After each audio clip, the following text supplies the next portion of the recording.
What would you do if someone murdered your true love?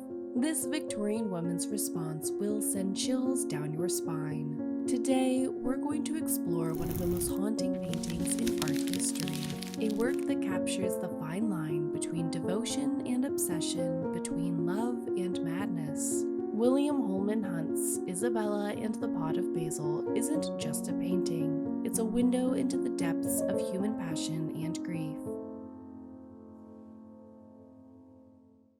Before we dive into the painting itself, let me tell you a story. It's 1820, and the poet John Keats has just published a poem that would later inspire our artist. The poem tells the tale of Isabella, a medieval merchant's daughter who falls deeply in love with Lorenzo, a humble clerk working for her wealthy brothers. But as these stories often go, their love was doomed from the start.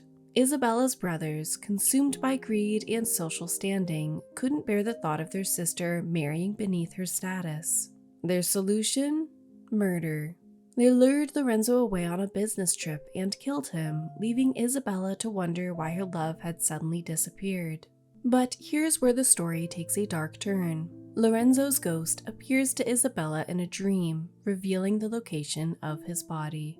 What follows is both an act of profound love and disturbing devotion. Isabella exhumes Lorenzo's corpse, cuts off his head, and plants it in a pot of basil, which she waters with her tears. Now, let's fast forward to 1866, when William Holman Hunt began working on this painting. Here's where the story becomes even more poignant. Hunt had just married his beloved Fanny, and they were traveling in Florence, Italy. Tragically, after giving birth to their son, Fanny died from fever. In his grief, Hunt did something remarkable. He transformed this painting into a memorial for his wife, using Fanny's features as the model for Isabella. Think about that for a moment. Here's an artist dealing with his own devastating loss, painting a story about a woman who refuses to let go of her dead lover. The lines between art and life, between fiction and reality, begin to blur in the most heart-wrenching way. Let's look closely at what Hunt created. The first thing that strikes you is Isabella herself. She's not the typical Victorian ideal of a grieving woman, pale, fragile, and demure. Instead, Hunt gives us something far more powerful and unsettling. Isabella is shown in a semi-transparent nightgown, her body draped over what appears to be a makeshift altar she's created for Lorenzo's head. Her posture is both sensual and desperate. Her abundant dark hair flows over the pot and around the flourishing basil plant, literally entwining herself with her macabre memorial. Hunt said he wanted Isabella to look robust enough to be capable of actually cutting off a head, a chillingly practical consideration that adds to the painting's psychological impact. The pot itself is a masterpiece of symbolic detail. It's decorated with skulls, a not-so-subtle reminder of what lies within. The rich, elaborately embroidered cloth beneath it transforms this grotesque relic into a sacred object. Behind Isabella, we can see her rumpled bed with turned-back covers, suggesting she's been unable to sleep, driven from rest by her obsessive devotion. Hunt's attention to detail wasn't just artistic showing off. Every element in the painting adds to the story of obsessive love.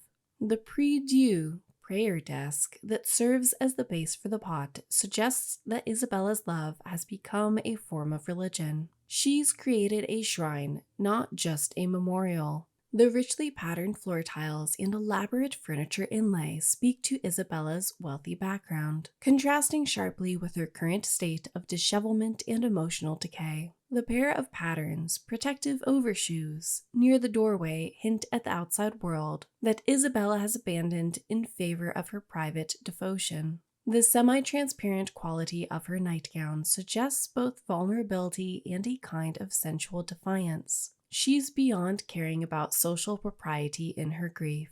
What makes this painting particularly fascinating is how it breaks from Victorian artistic conventions. In an era when grief was typically portrayed as quiet, dignified, and properly dressed, Hunt gives us something far more raw and honest. Isabella isn't just sad, she's obsessed. She's not quietly remembering her love, she's physically embracing a pot containing his severed head. Think about how shocking this would have been to a Victorian audience. Yet Hunt doesn't sensationalize the grotesque elements of the story. Instead, he makes us empathize with Isabella's madness. We understand how love and grief could drive someone to such extremes. Hunt's use of color and light adds another layer to the painting's emotional impact. The rich, warm colors of the decorative elements, the tapestry, the inlaid furniture, the tiled floor, create a stark contrast with the cold, early morning light that seems to be creeping in through an unseen window. This lighting creates a sense of reality breaking through Isabella's private world of grief and obsession. The basil plant itself is painted in vibrant greens, suggesting life springing from death. A beautiful but unsettling metaphor for Isabella's inability to let go of Lorenzo. The plant thrives on her tears, just as her obsession feeds on her grief.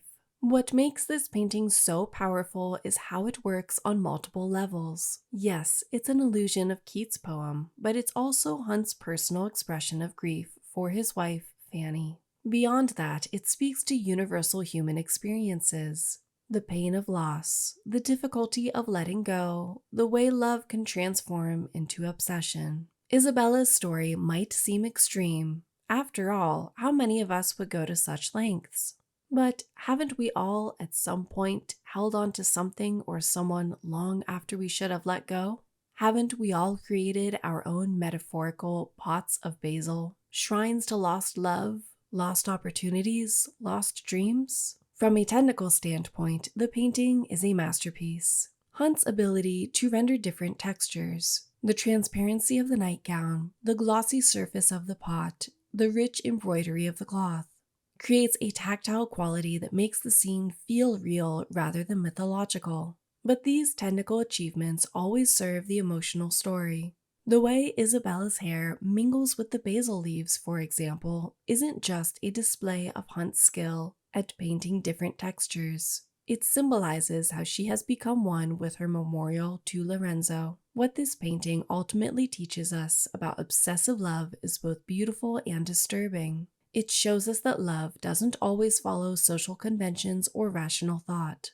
Sometimes it leads us to actions that others might find incomprehensible or even mad. Isabella's obsession with the pot of basil, her daily ritual of watering it with her tears, her physical embrace of this macabre memorial, represents an extreme form of what many of us do when we can't let go of someone we've lost. We create shrines in our hearts, water them with our grief, and sometimes let them consume us just as Isabella does. While the specific story might seem melodramatic to modern audiences, the emotional truth at its core remains relevant. In an age of social media, how many of us maintain our own virtual pots of basil, constantly revisiting photos, messages, and memorials of lost relationships? Hunt's painting reminds us that the line between love and obsession can be thin, and that grief can transform devotion into something both beautiful and terrible. It's a warning and a recognition of how powerful human emotions can be. If you've been moved by this haunting story of love and obsession, don't keep it to yourself. Hit that like button and share your thoughts in the comments below. What would you do for love? How far is too far when it comes to grief and devotion? I'd love to hear your perspective. Want to explore more fascinating stories behind history's most powerful artworks? Subscribe to our channel and hit that bell icon. Thanks for watching, and I'll see you in our next artistic adventure.